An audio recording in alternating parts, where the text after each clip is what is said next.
Are you ready to read what is known as one of the most complicated and one of the best poems of the 20th century?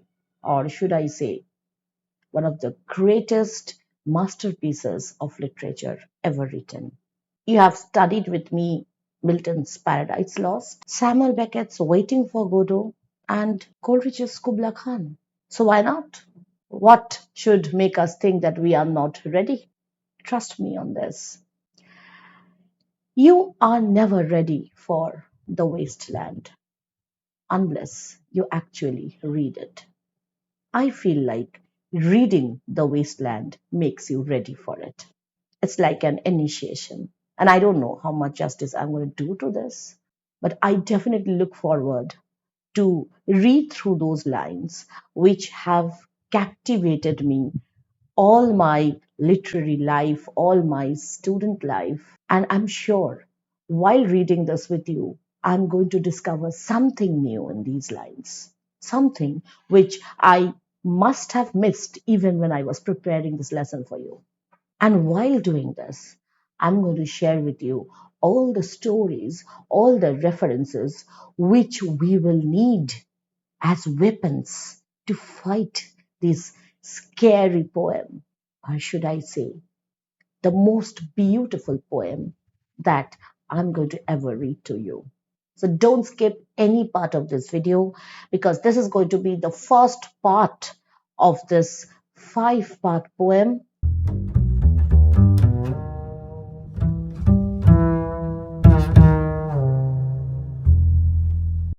Just like we always do, a little bit about the poet is important before we begin something.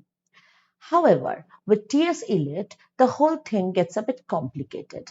First of all, he was the one who proposed the idea that to understand the real meaning of any poem or any piece of literature, it's not important to know about the biography of the poet. He was of this idea that appreciation of any literary piece does not require historical background, context, all these things which students hate to study about, right?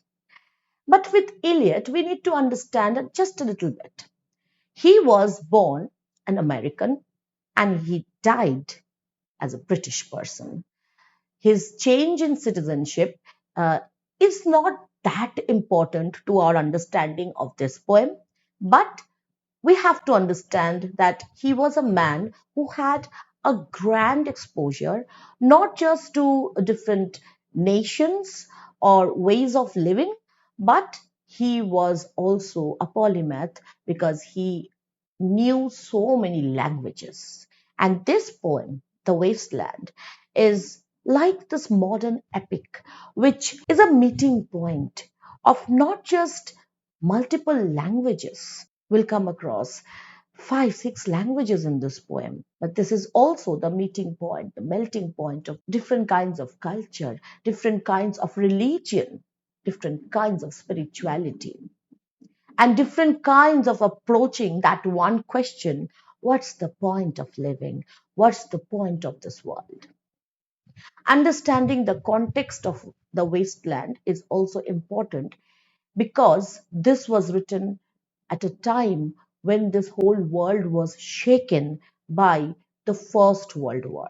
Back then, it was called the Great War because there was no Second World War yet. When Eliot first published this book, most of the people couldn't even make out what he was trying to say because he had not provided any annotation. So when he republished it, he brought with it a set of annotations or notes where he gives us some hints as to what should be our point of view when we are looking at the lines.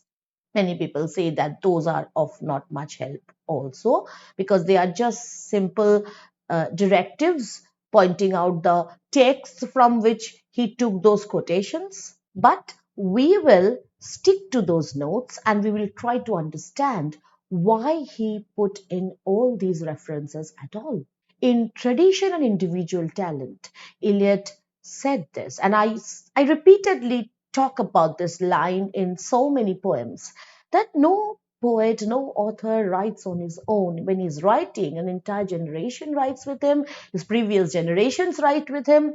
So when you are creating any literary masterpiece or anything at all, your memories of all the things that you have studied, that gets into play. We have seen this happening in Milton's Paradise Lost, right? Similarly, this is going to be the case with the wasteland.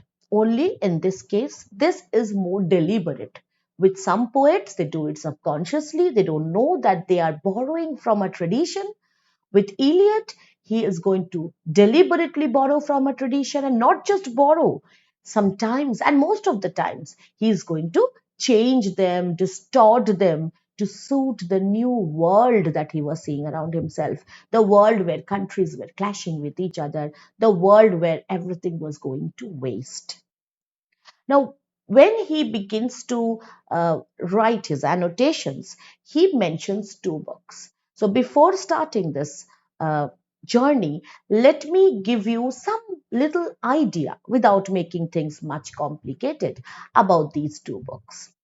These two books were vital at the back of his mind when he was creating this poem. One of them was Miss Jessie Weston's book, and it was on the Grail legend. I'll come to the Grail legend, what it is about, but let me talk to you about this book first. This book by Weston was called From Ritual to Romance. Here, ritual means mostly the pagan rituals, the vegetation rituals, and sometimes rituals found in Christianity. That means rituals all across the world. And what this author tries to do is she connects all these rituals and tries to place them in accordance to the Grail legend. Now, what is the Grail legend about? Grail is basically believed to be like a cup. In some cases, it's believed to be a vessel. It is believed that Christ, in his Last Supper, drank from this holy cup. And then, after he was crucified, his blood was collected in that cup. And then this grail is mysteriously uh, gone. It has disappeared. Now, in the Arthurian legends, that is the legends of King Arthur, there is this constant urge to look for this grail, which is called the Grail Quest. Okay, it's also sometimes called the Holy Chalice. And in one of those Arthurian legends, there was this Fisher King. This Fisher King was having a little bit of a problem. His health was declining, and because his health was declining, and because the king's health is often related to uh, the prosperity of the land, the entire land was going to waste.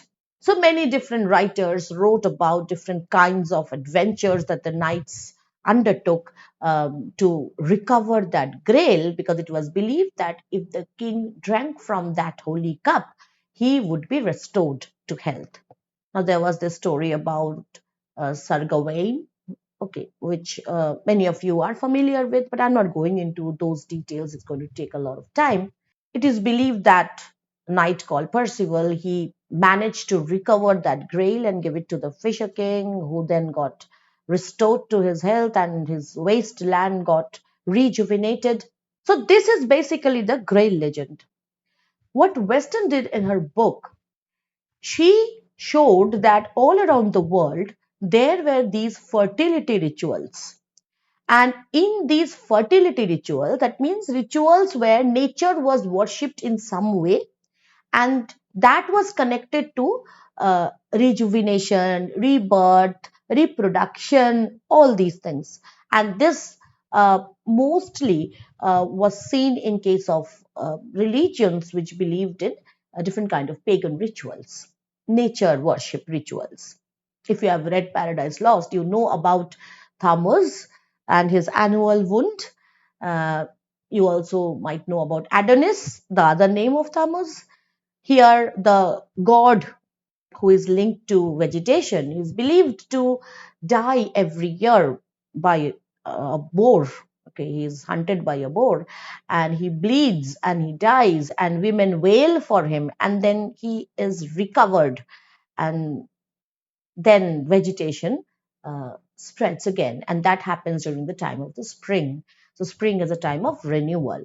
So all these things are connected to the Grail legend, where we also see a kind of death followed by a renewal, a kind of spring, a kind of new beginning.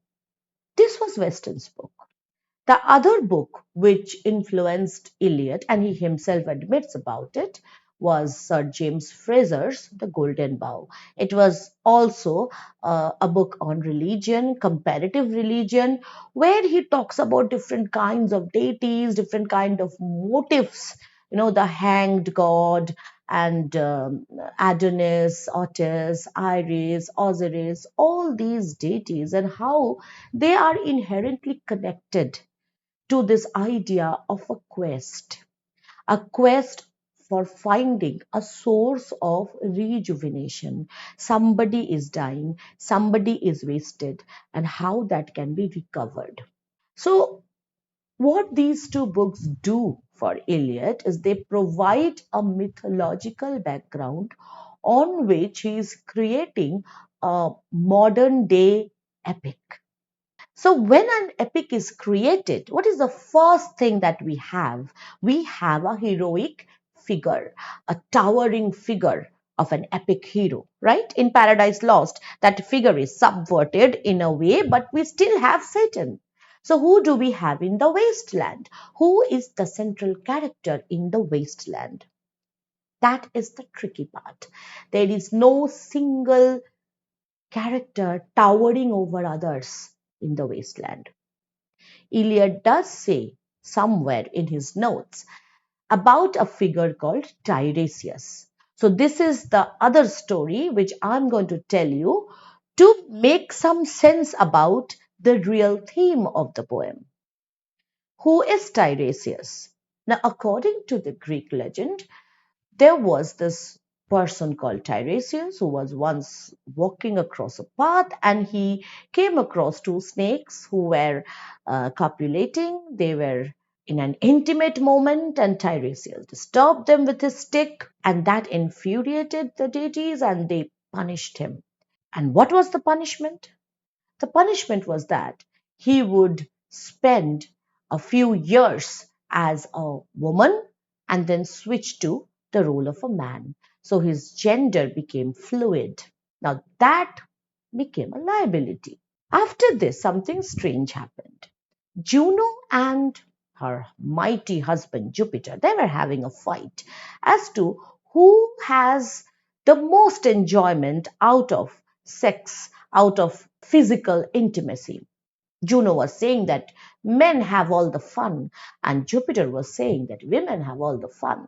And they were fighting hard, and then Tiresias was brought in because he had the experience of being both a man and a woman, so he could confirm to them as to who enjoys the sexual games more.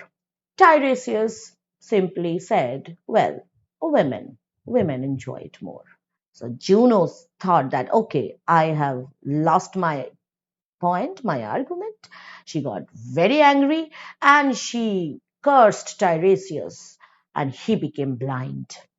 That made Jupiter feel bad about Tiresias. Oh, poor, he kind of supported me and he has turned blind. So let's do something for him. So he gave him a blessing. Okay, he said that, okay, now that you have turned blind, you don't have to worry. You won't be able to see what's going on around you, but you will be able to see the past and the future. So he became a kind of a prophet. And we see this figure of Tiresias recurring, like the Hindu deity Narad. And Eliot grabs on this figure of Tiresias, and he actually says that what Tiresias sees is the content of this poem. So, is Tiresias the central figure? Well, he is an important character, but he is just a gazer. He's looking at it. A prophet is not able to change the future. A prophet can only see. So, what Tiresias sees is the content of the poem, but that does not make him the hero of this poem. So, who is the central figure? In this modern world, what makes the modern world different from all other worlds that came before it is the fact that there is no possibility of any towering central character anymore. Human beings have become kind of belittled by the circumstances. We have become so isolated from the person sitting next to us that there is no possibility of any grand narrative anymore, any grand stature anymore. What Tiresias sees is the past, the future, and how the modern world is kind of connecting these two, and how this modern world has become a wasteland where all the grand narratives, all the grand stories of the past have become nothing. Eliot divides his poem into five parts, not equal. Nothing is symmetrical. Nothing is falling into any rhyming pattern, any metrical scheme. Because the essence of the wasteland is the essence of the world, which is broken down into fragments, if I can borrow Tagore's words, by narrow domestic walls. The title of each part gives a hint as to what we're going to expect from there. The recurrent themes are the wasted nature of the modern world and a quest how to get back to that feeling of fullness, the feeling of fertility, and this constant urge to go for that holy water. Where is that water? Where is that cup holding that water? The first part, the burial of the dead. But before that, one final character we need to understand, which Eliot mentions in the epigraph. Nam sibilum quadam cumus ego ipse oculis, etc., etc., etc. So the first thing you encounter in this poem is a set of non-English lines, and you're taken aback. It's like a warning. If you're not ready to learn a new language, learn about a new culture, learn about new mythologies, stay away. This is not for you. But I'm going to make this for you. Let's see what this epigraph actually means. Now, Sibyl of Cumae, she was a prophetess, just like our Tiresias. Now, she was in service to Apollo. Apollo, the sun god. Apollo really liked this lady and he wanted to be close to her. And he said that, what should I give you to make you consent to this? Sibyl said, give me eternal life. And she actually said that give me as many years as there are grains in a handful of dust. Remember this, okay? This is going to be useful later. So she wanted practically innumerable number of years because when you hold a handful of dust, there are so many grains in them, right? Apollo said, fine. But still, Sibyl did not agree to become his lover. So she didn't keep her word, right? So there has to be a punishment. And the punishment was very logical. When she asked for this almost eternal life, she forgot to ask for youth as well. Now, what happens when we grow old? Our bodies begin to shrink and shrivel. We lose our youthfulness. We lose our vitality. And when it's the right time, we simply die. But now that Sibyl was in a condition which our Satan was in when he was in hell, she couldn't die, but she was going on getting older and older. And she went to a position where she became as shriveled as a raisin and so ugly. And then she was thinking, what's the point? And she became an object of curiosity for everybody, like a specimen where people looked at her and said, what's wrong with this woman? And that is exactly what forms the epigraph. Now, this epigraph is technically from Gaius Petronius's Satyricon.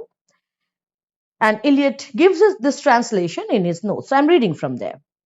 I saw with my own eyes the Sibyl at Cumae hanging in a cage. So this narrator is talking about Sibyl who was hanging in a cage. Now she is all shriveled up. And when the boy said to her, Sibyl, what do you want? She answered, I want to die. Eliot begins his poem with a woman who is shriveled up and who is desperately waiting to die. Remember our hollow men? And then the next line for Ezra Pound. Ezra Pound was the person who practically reduced this poem into half. So, what you are having now is half the size of the original poem, which Eliot had sent to Ezra Pound for editing, and he ruthlessly cut through most. Ezra Pound, according to Eliot, was a better craftsman than himself, and he actually says this word, il meglio fabbro, means the greater craftsman. And Eliot actually dedicates this poem to Ezra Pound. They were very close friends, and Ezra Pound had a remarkable influence on Eliot. Now, this expression, the better craftsman, this is also again taken from another text. He's talking about Ezra Pound, but this reference, this particular set of words, the better craftsman or il meglio fabbro, it's reference to Canto 26 of Purgatorio, Dante's Purgatorio, where Dante refers to the poet Arnold Daniel as better craftsman than himself. All right. So from the very beginning, Eliot gives us this feeling that we are going to encounter not just one text, but almost all the kinds of texts that were ever written in any language that Eliot knew. First part, the burial of the dead. Straightforward title. When a person dies, that person is buried. But is burial always a sign of death? We will explore this theme with him in the first part, and that is going to be the content of today's video. April is the cruelest month, breeding lilacs out of the deadland, mixing memory and desire, stirring dull roots with spring rain. Winter kept us warm, covering earth in forgetful snow, feeding a little life with dried tubers. April is the cruelest month. What's wrong with April? When we read Chaucer's Canterbury Tales, there's this famous spring opening where Chaucer says how the spring delights everybody because it's the time of budding, it's the time of new life emerging out of the soil. April has traditionally been considered as a time of happy rejuvenation. So, the very first thing that Eliot does is takes the month of April and takes away the happiness from it, calling it cruel. But why does he call April the cruelest month? It is cruel for whom? Suppose you are a seed who is lying buried in the soil, and all through winter, as in Shelley's poem, The West Wind, we have seen that the seed is protected by the earth and it has almost forgotten that it has life in it. And then during April, what happens? Spring renews life in those seeds. So it's kind of disturbed. So, from the point of view of the seed, and if you are a lazy seed, and if you are happily sleeping, then you're disturbed because you have to bloom again and fall into the trap of that cycle of birth and death again. Now, if you know about the Buddhist idea of nirvana, you would know that the ideal end of this life is not getting into that trap of rebirth, but getting into nirvana or a moment where you are out of this cycle of life and death and life and death, because life, despite being so beautiful, is also full of suffering. So April is cruel because it makes that seed stir up again and fall into that trap of being born again. And how does he say this? April is the cruelest month, breeding lilacs out of the dead land. You would notice that he is not ending the line where the sentence ends. He is using this technique of enjambment where the line flows into the next line. So it's not like April is the cruelest month, breeding lilacs out of the dead land, mixing, but April is the cruelest month, breeding lilacs. That is going to be the flow of the line. Mixing memory and desire. When a seed is buried, it has genetic memory of a life which had gone before it, and it has desire to erupt. So at the time of birth, it's all about memory and desire. Forget about the seeds. Think about a fetus in a mother's womb where it feels that it's most protected. And at one point, it has to come out. And I'm sure that moment of birth was a painful one. It was a moment when your lungs first swallowed air, the flattened lungs blowing up must have felt very, very painful, as painful as if you were drowning. That's why the baby cries. So, that first moment of birth, that rejuvenating point, is the point where memory is mixed with desire. Memory not just of one single individual, but of an entire generation, and desire to create new memories. So, the trap of the cycle of life and death, that is the function of April. Stirring dull roots with spring rain, winter kept us warm, covering earth in forgetful snow, feeding a little life with dried tubers, basic sustenance. That is what winter provides. Winter does not lavish us with gifts of fruitfulness. Winter is a time when the trees wait patiently for spring to come. And while waiting, they almost begin to forget that there is something called life. So, writing in 1920s, why did Eliot glorify forgetfulness so much? What memory was so dreadful? What memory? 1914 to 1919. Look up your history books and you would know what memories I'm talking about. And desire, 1920, was just again a beginning point for new desire, new political clashes, new selfishness brewing in humans, which will culminate in those bombs dropping on those hapless cities. Summer surprised us. So somebody is speaking to us, right? Tiresias? Now, he's not going to talk about all these things. He's going to talk about mythological figures. This person is talking about just you and me and random cities and places. So, who is the speaker? Why do we always feel that there is one single speaker? This was the time when Bakhtin's dialogism, Bakhtin's idea of polyvocality was coming up. That a novel, he was talking about fiction in general, achieves a certain kind of greatness when you just don't see one kind of voice, one kind of perspective in it, but multiple voices, which is polyvocality. All right.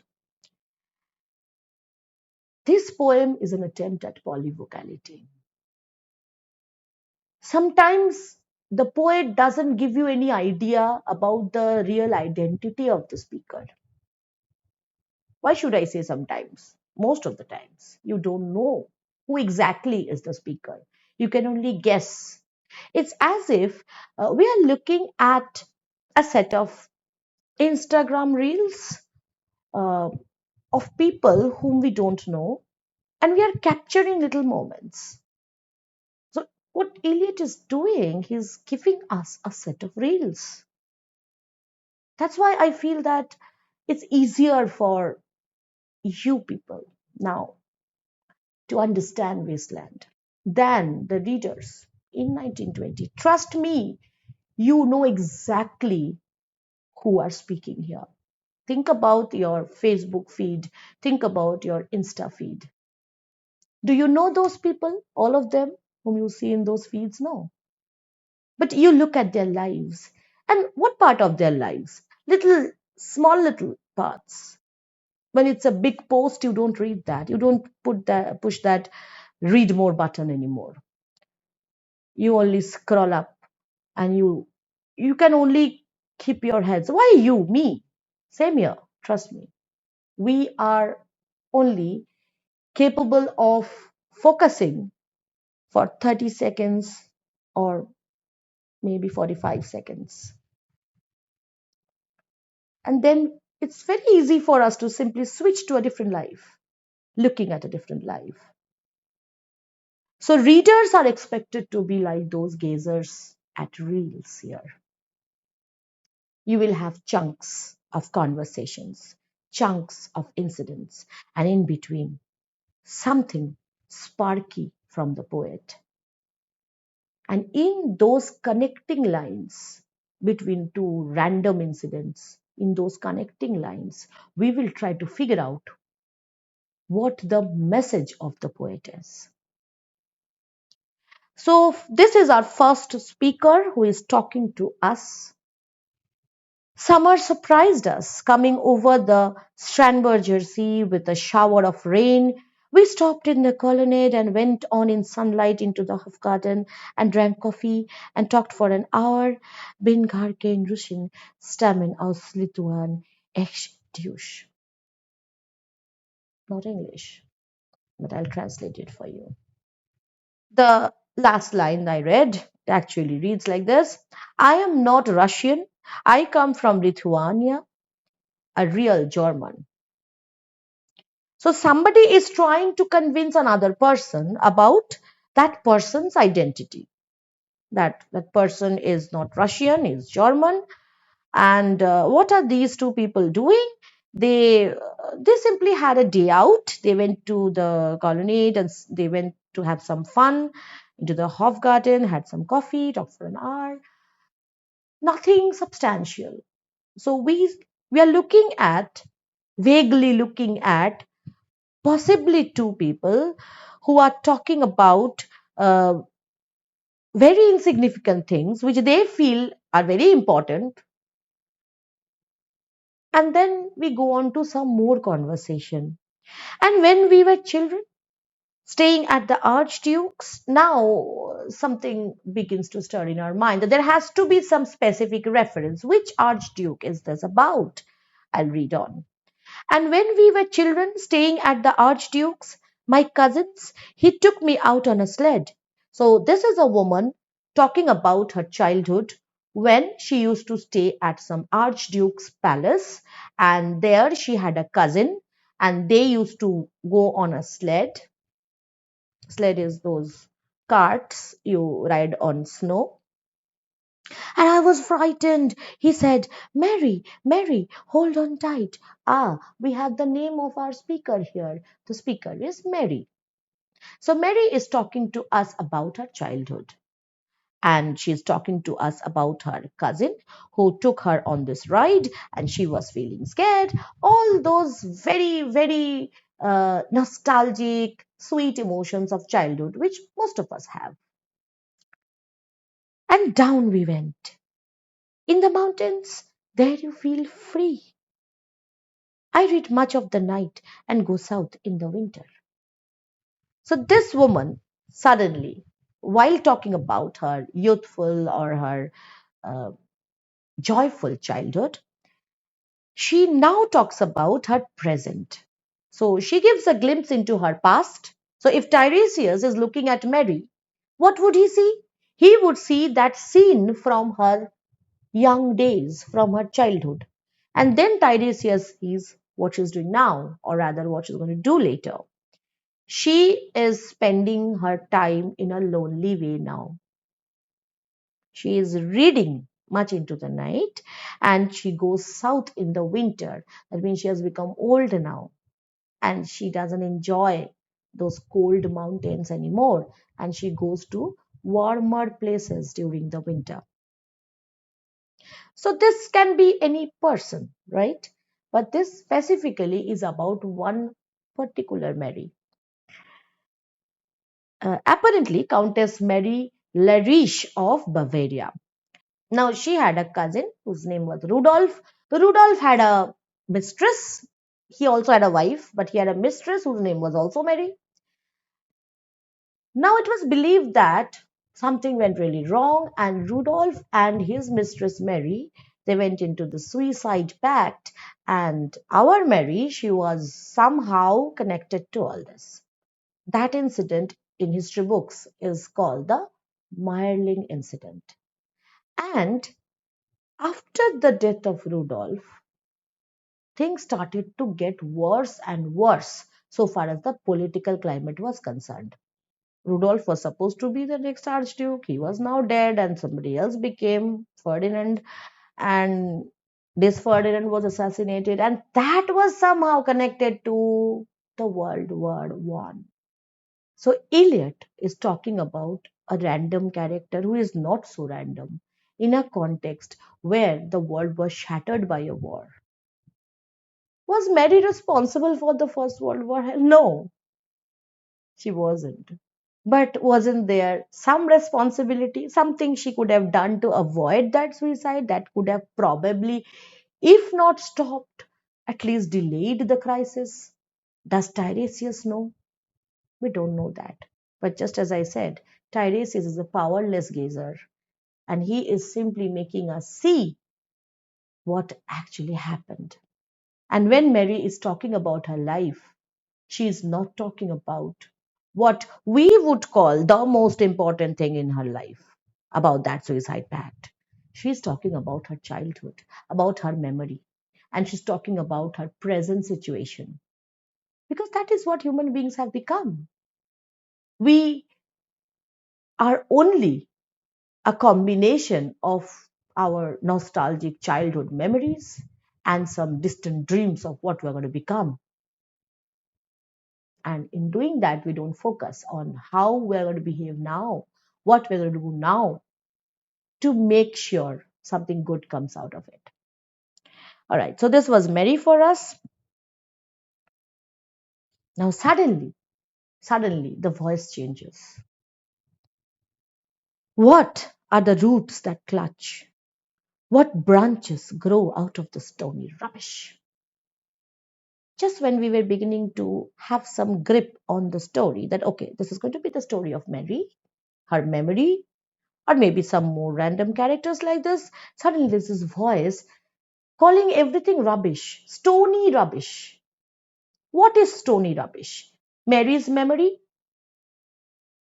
these random characters, their life experiences, Son of man, you cannot say or guess, for you know only a heap of broken images where the sun beats and the dead tree gives no shelter, the cricket no relief, and the dry stone no sound of water.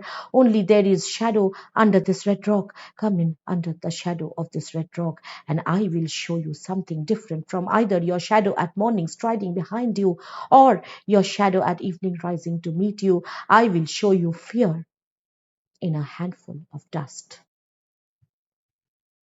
Ah, we know about the handful of dust, don't we? Okay, let's read once more, this time more slowly. The speaker here is talking about a situation where everything is stony rubbish, and he is mentioning the Son of Man. This expression, Son of Man, it is found in Ezekiel. It's a book in the Old Testament where There is this expression, son of man, stand on your feet and I will speak with you. So, son of man is an archaic biblical expression which he uses here.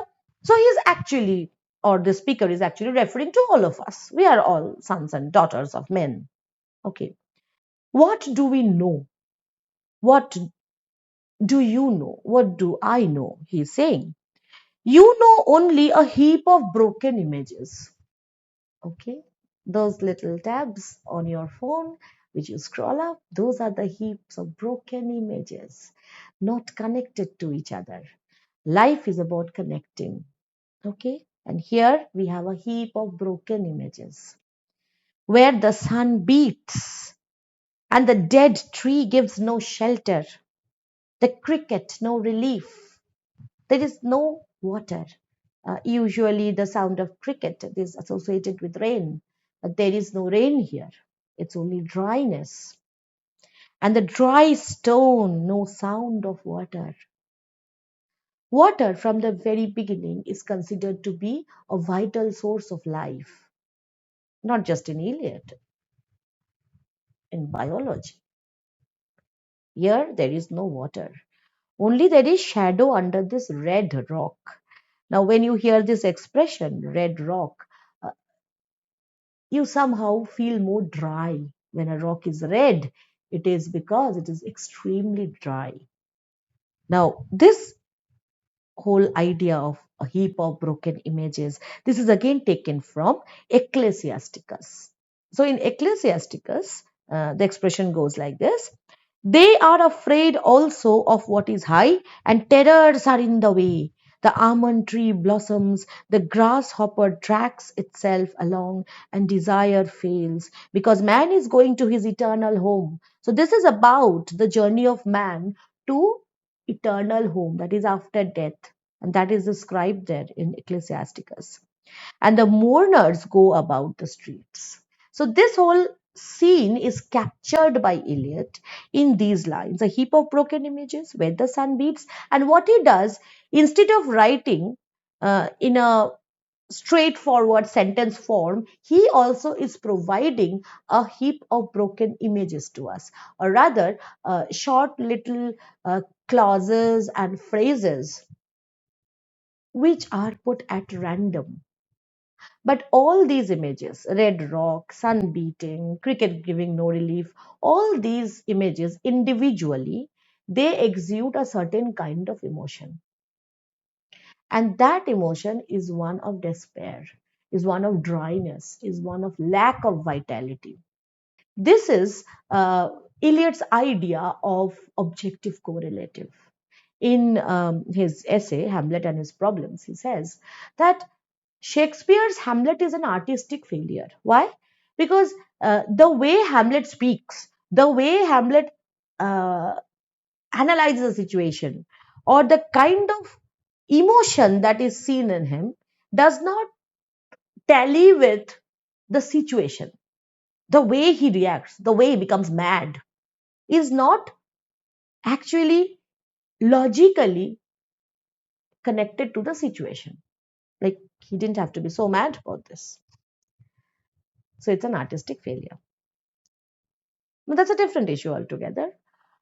There he mentions this word or this phrase, objective correlative, and he says that if you are a good poet or a good writer, he doesn't say Shakespeare is a bad writer.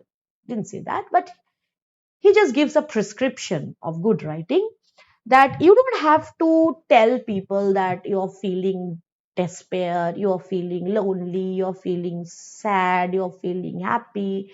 You just have to give them objects. Okay.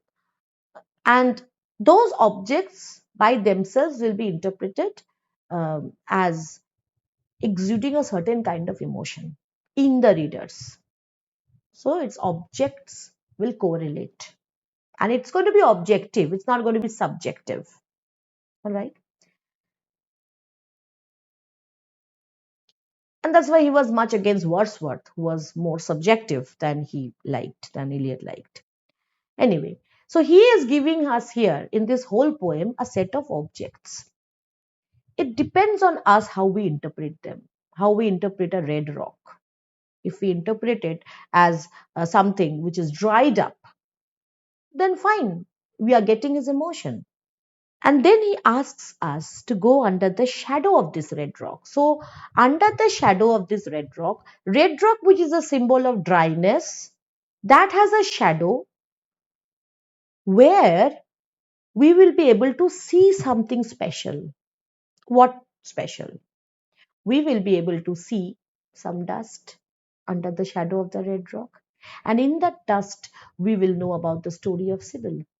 And that story will make us understand that just having a long life is not enough, or rather, it's not good at all unless you have what is called vitality.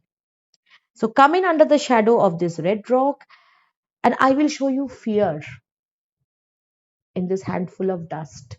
And this word dust, it has so much religious association. Okay, from dust you are made, and to dust you will return. That is the idea in Christianity. And why just Christianity? In Hinduism, we have this idea that we are built out of the five elements, and after death, we simply diffuse into them. So, handful of dust means it contains somebody's life, and it also means when you hold it like this and let it go, it means the passage of time, which creates fear in us. There is no time, there is no time. And this fear that we are going to have an end very soon, this fear will be seen in later parts, where a person actually says, hurry up, please, it's time. Okay, so handful of dust represents death, number one. Number two, passage of time, which is out of human control. And that is why it creates fear in us. Finally, four lines there. Frisch weht der Wind, der hämmert zu. May erscheint, wo willst du? This is from Tristan and Isolde, a beautiful, beautiful opera by Richard Wagner. Um, there was this affair between this knight Tristan and this lady Isolde. It was a medieval romance, again connected to these Arthurian legends. So there, these lines appear in the very beginning. The translation goes like this: Fresh blows the wind for home, my Irish child, where do you tarry? So these four lines, taken out of context, taken out of Tristan and Isolde, because that is what Eliot is doing, right? He's taking these lines out of these books and then he's placing them like jigsaw puzzles. So, what do these four lines exude if you consider them as objective correlatives? If you don't know about the story of Tristan and Isolde, look at the words here. Winds from home. My Irish child, that means somebody is away from home, sense of nostalgia, sense of being away from where you belong. And this idea of being away from where we belong, that is the idea of displacement that the modern life is about. We don't fit in, right? We don't feel comfortable around people. We don't feel comfortable in situations. We feel like we are not cut for this. And that idea is seen here. And then suddenly another speaker comes in. You gave me hyacinths first a year ago. They called me the hyacinth girl. This speaker is also a woman. What is it with Eliot? Women speakers. Where are the men? So, this is a girl who is talking to possibly her lover who gave her some flowers, and after that, everybody called her the hyacinth girl. Yet, when we came back late from the hyacinth garden, your arms full and your hair wet, I could not speak, and my eyes failed. I was neither living nor dead, and I knew nothing. Suddenly, we are a bit disturbed. What had happened to this girl in the hyacinth garden that she is not able to talk about? Has somebody assaulted her? Was there something violent happening to her? She's not comfortable talking about it.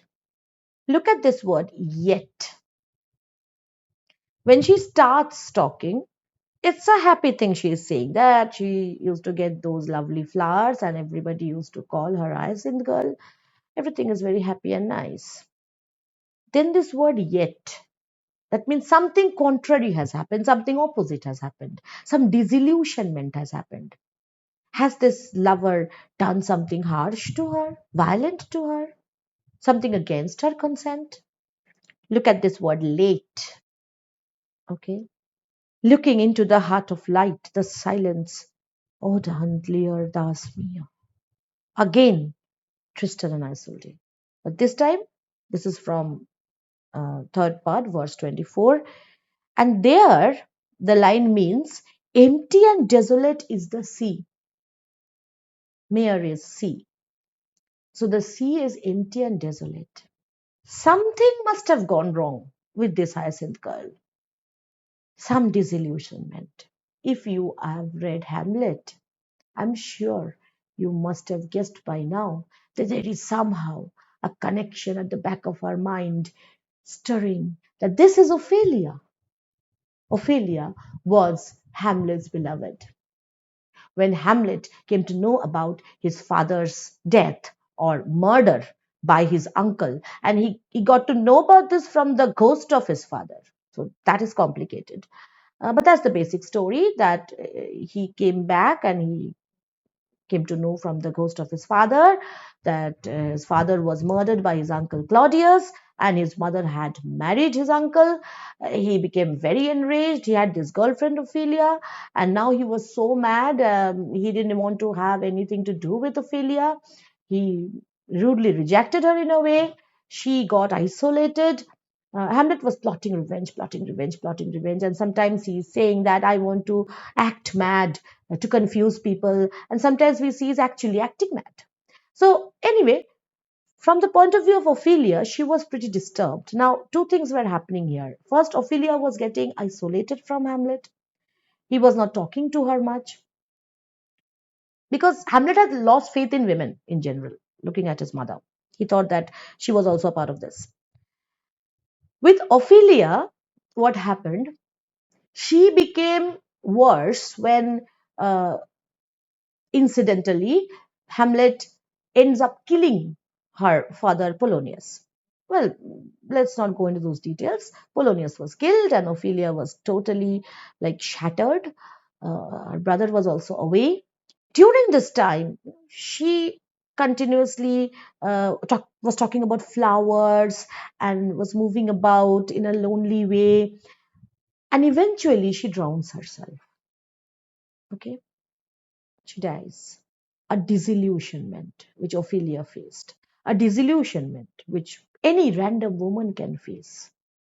Somebody who is as innocent as to call herself a hyacinth girl. And then we have another woman, Madame Sosostris.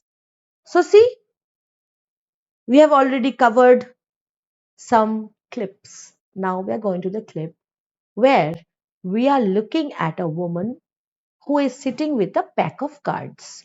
Now, not just ordinary gaming cards, playing cards. These are tarot cards. Okay, now tarot cards are supposed to be fortune telling cards, although originally tarot cards were again connected to different rituals and mythologies. But now it is considered to be a fortune telling object or device. So you just sit in front of the card reader and the cards are turned upside down. You're supposed to pick one, two, three cards, and based on the figures that you turn, that fortune teller will tell something about your future, like the Chinese cookies kind. So Madame Sosostris, she was a famous clairvoyant. Now, here also, Eliot uh, derives this character from another character. This is taken from Aldous Huxley's novel Chrome Yellow. In Chrome Yellow, there is this character called Mr. Scogan. Mr. Skogan, he dresses himself up as this sorceress, uh, Madame Sesostris, and he acts as a fortune teller at a fair. So this is a man dressing up as a woman. So the idea of cross dressing is very much here. So Madame Sosostris, famous clairvoyant, had a bad cold. Nevertheless, is known to be the wisest woman in Europe with a wicked pack of cards. Now, why wicked pair of cards? Because sometimes or most of the time, fortune tellers, they give us some kind of warning. All right, they scare us that something bad is going to happen to you. And why do they do that? So that we then ask for remedies and what should be done. They give us some kind of stone, some kind of herb. Uh, so that is their usual strategy. So this Madame Sosostris was known to be a very famous clairvoyant, very famous fortune teller, and she had this wicked pack of cards. Eliot, in his notes, specifically mentions that he was not very acquainted with the exact set of figurines on these cards. And he kind of changed some of them to suit his purpose. And he gives us a list. All right. So I'm first going to read the lines in the poem and then I'm going to read to you the lines in his notes. Here, said she, is your card, the drowned Phoenician sailor. Those are pearls that were his eyes. Look, here is Belladonna, the lady of the rocks, the lady of situations. Here is the man with three staves, and here the wheel, and here is the one eyed merchant. And this card, which is blank, is something he carries on his back, which I am forbidden to see. I do not find the hanged man. Fear death by water. I see crowds of people walking round in a ring. So, this was her prophecy, her interpretation of the cards which this person was picking up one by one in front of her. Let's read Eliot's notes to have some idea about what this is about. The hanged man, he writes, a member of the traditional pack fits my purpose in two ways. Because he is associated in my mind with the hanged god of Fraser, that is the writer of the Golden Bough, he has this chapter called The Hanged God, where Fraser gives an account of all those religions or all those uh, groups of people who have this ritual where every year they mourn the death of a god who is usually associated with vegetation, associated with cultivation, and then there is a revival ritual. Okay, this is very common in case of Tammuz, Adonis, Otis, Osiris. So this idea of death and renewal is very recurrent in all kinds of mythologies.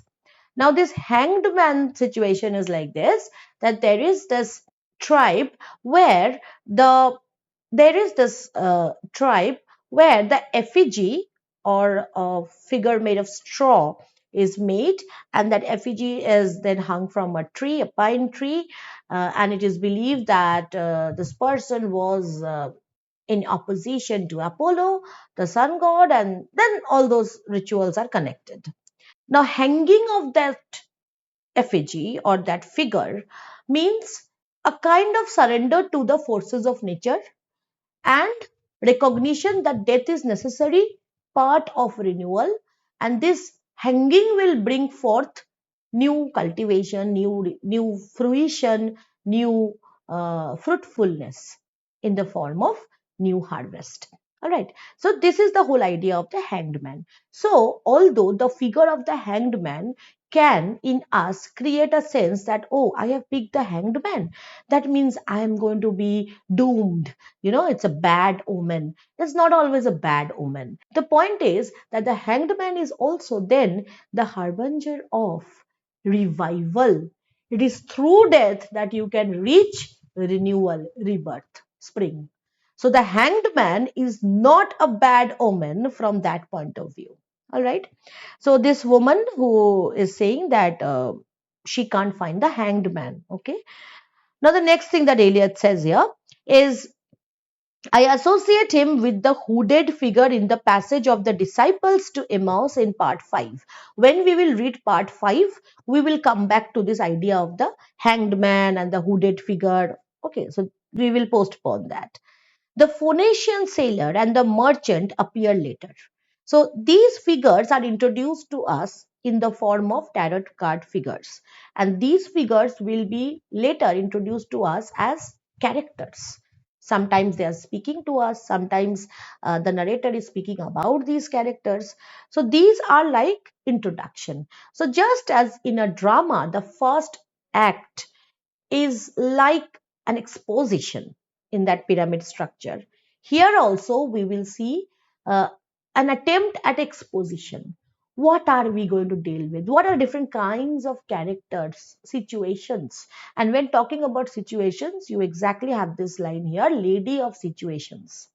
All right, that is another card. Also, the crowds of people. So, even in part one, there is a reference to a number of people walking together. And death by water is executed in part 4.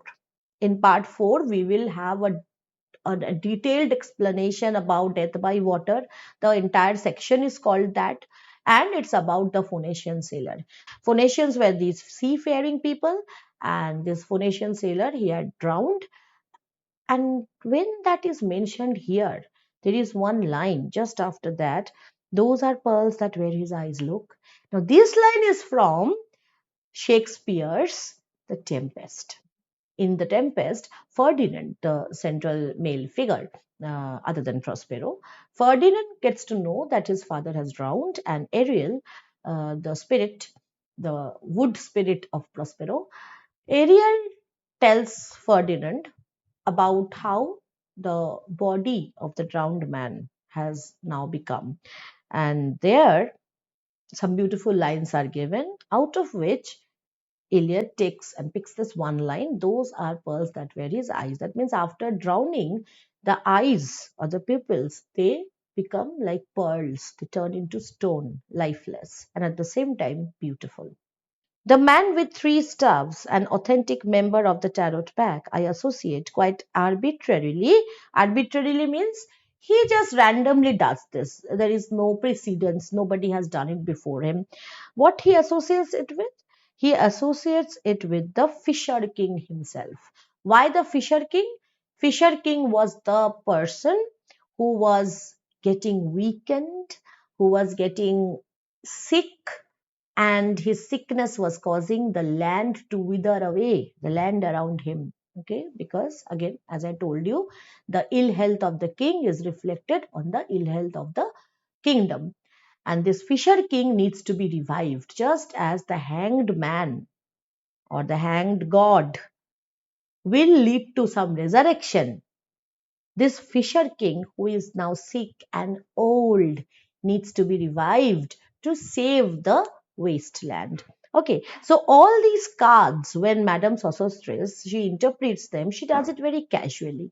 But in the context of this poem, these cards will have a lot of importance, as we will come to know in later parts. All right, so don't worry if you don't understand everything now. You will once we complete the whole poem. Now, when she is reading about these cards, she is talking about a blank card, which she is forbidden to see. So, you see here, there is a falling down from grandeur. Madame Sosostris was this famous clairvoyant, but this woman, she is forbidden to see her own tarot card, and she is not able to prophesize the whole thing. Somehow it kind of reminds me of Ariel's prophecy to uh, Belinda, that he doesn't know exactly what's going to happen to her, but he knows that by the end of today, something disastrous is going to happen, but he is forbidden to see more than that. So, this kind of limited power, this is not something that Tiresias possesses. Tiresias is given like this power to see everything.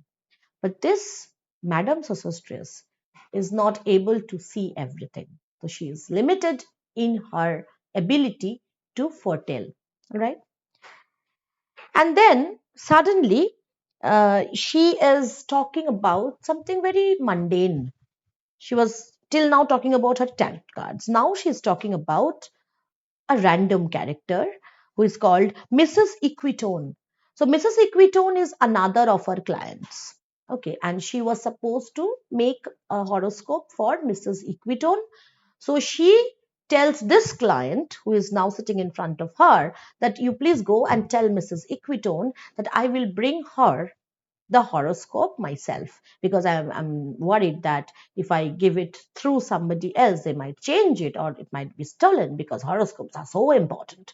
Well, she can't even see her own cards, and she's saying she is a capable fortune teller.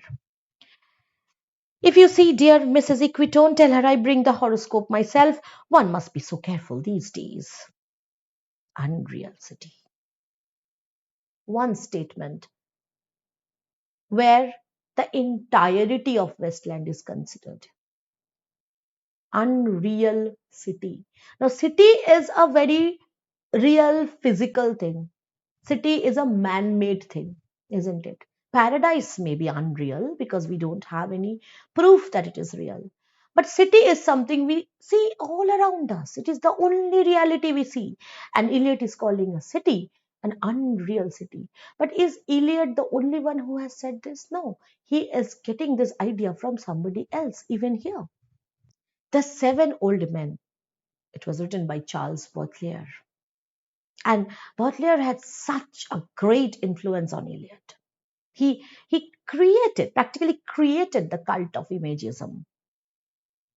Baudelaire says there, I'm going to read from there, the translated part, of course. Unreal city, city full of dreams, where ghosts in broad daylight cling to passers by. So this whole idea was already there. Eliot plucked that idea from Baudelaire and placed it here, right? Under the brown fog of a winter dawn. Now, winter was comfortable, right? April is cruel.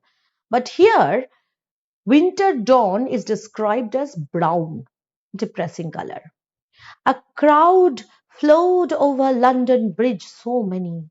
I had not thought death had undone so many. People who walk on bridges, they are pretty much alive. So why is he saying that these people are undone by death? He is talking about a generation of people who are undone, destroyed by mass destruction, mass annihilation, which the first great war brought. And this line, interestingly, is again taken from Inferno, Dante's Inferno. I'm going to read them for you. It is James Finn Cotter's translation. It was in Canto 3, lines 55 to 57. And there behind it marched so long a file of people I would never have believed. Dante was talking about Inferno, hell, where he is seeing this crowd of people walking listlessly. Eliot is talking about actual city. Which city? City of London. So he was talking about himself, about people around him, about those people who walk there.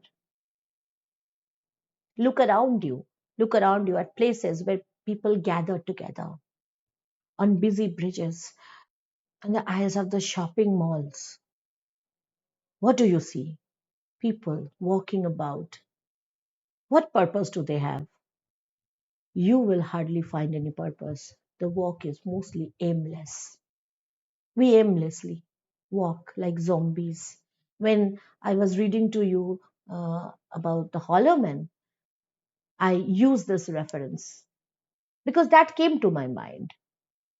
This zombied consciousness, which Eliot could see. Eliot is becoming the Tiresias here. He is not just able to see the past depicted by Dante, but he is able to see the future, the 21st century, Gen Z,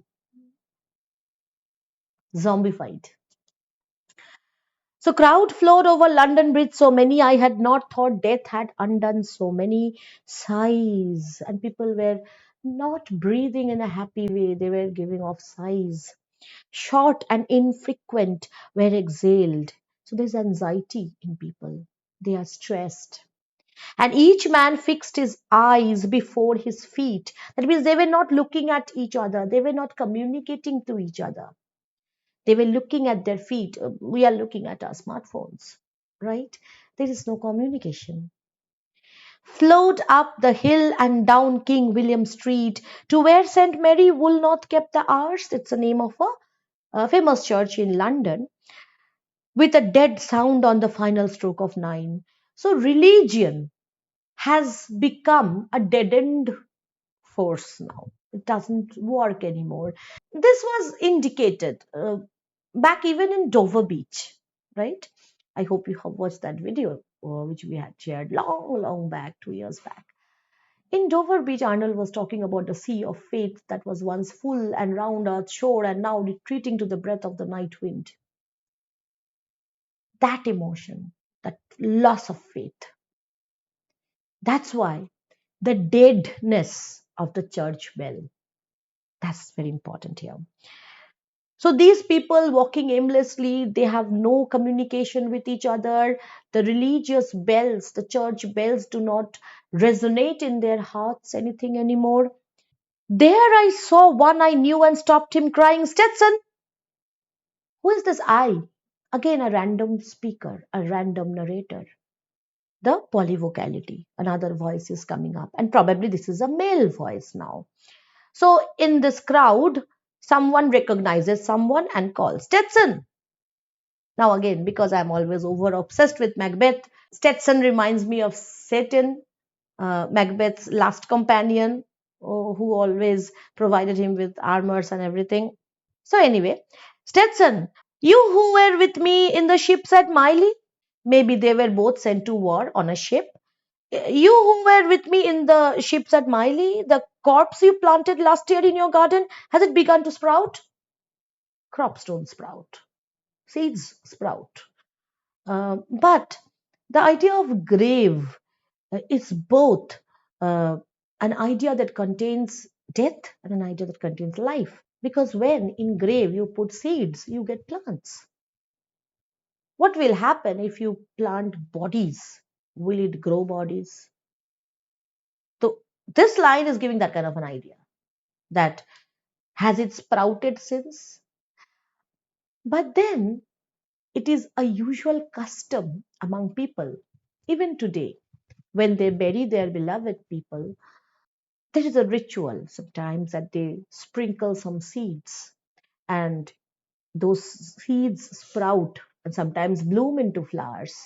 And then there's this feeling that, okay, the person whom I have buried has now turned into flowers.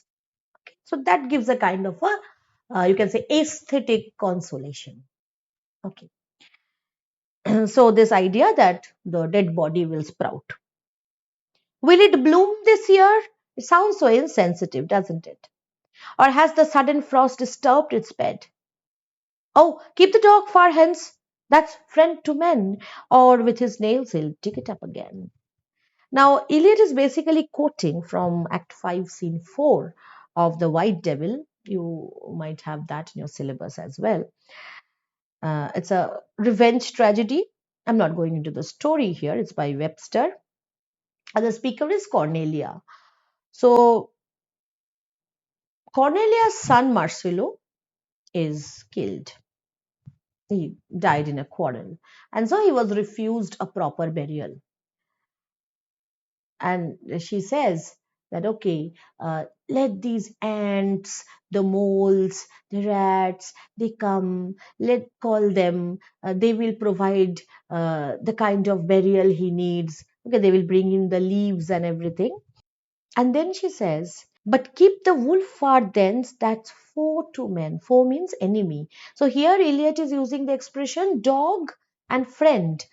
So he is subverting the quotation. All right. And then she says, for with his nails he'll dig them up again. So the wolf will disturb the grave. So here the idea is when this kind of a grave is there, which is not sanctioned by the church. Here you find pagan rituals working up. Nature will itself form a safe, cozy haven or the a protected place for the dead body. But keep the dog away because the dog will dig the dead body up. So, what is it about? It's a speaker talking to another speaker about a dead body, which is probably there, buried somewhere in some garden. But we know that this poem is about death, it's about burial, and it's about sprouting up after death. All right? You, hypocrite lecturer, mon semblable, mon frere. You, hypocrite reader, you are just like me. You're my friend. Why is suddenly so much antagonism towards the readers? What have we done? We have chosen to remain silent.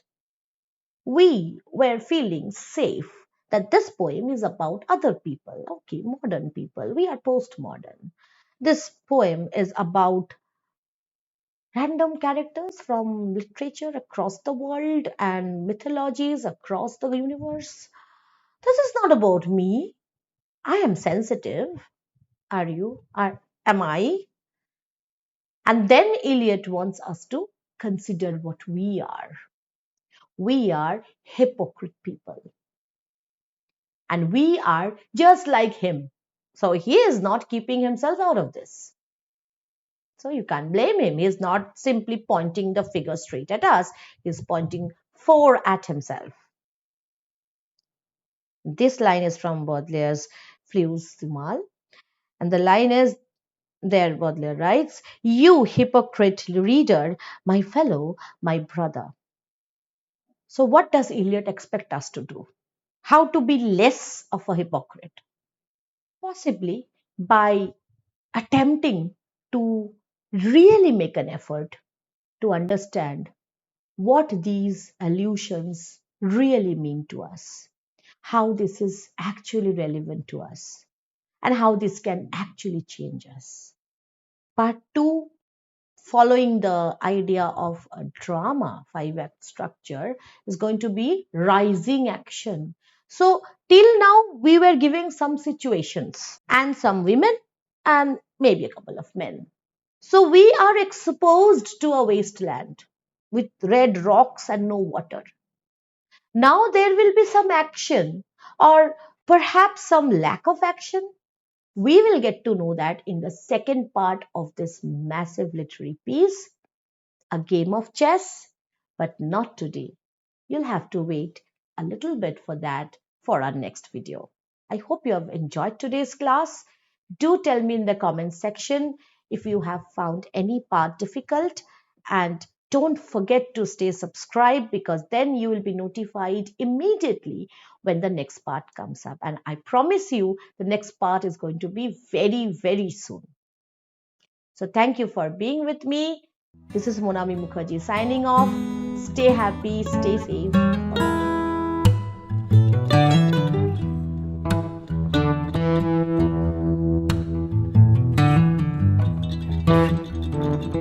Bye-bye.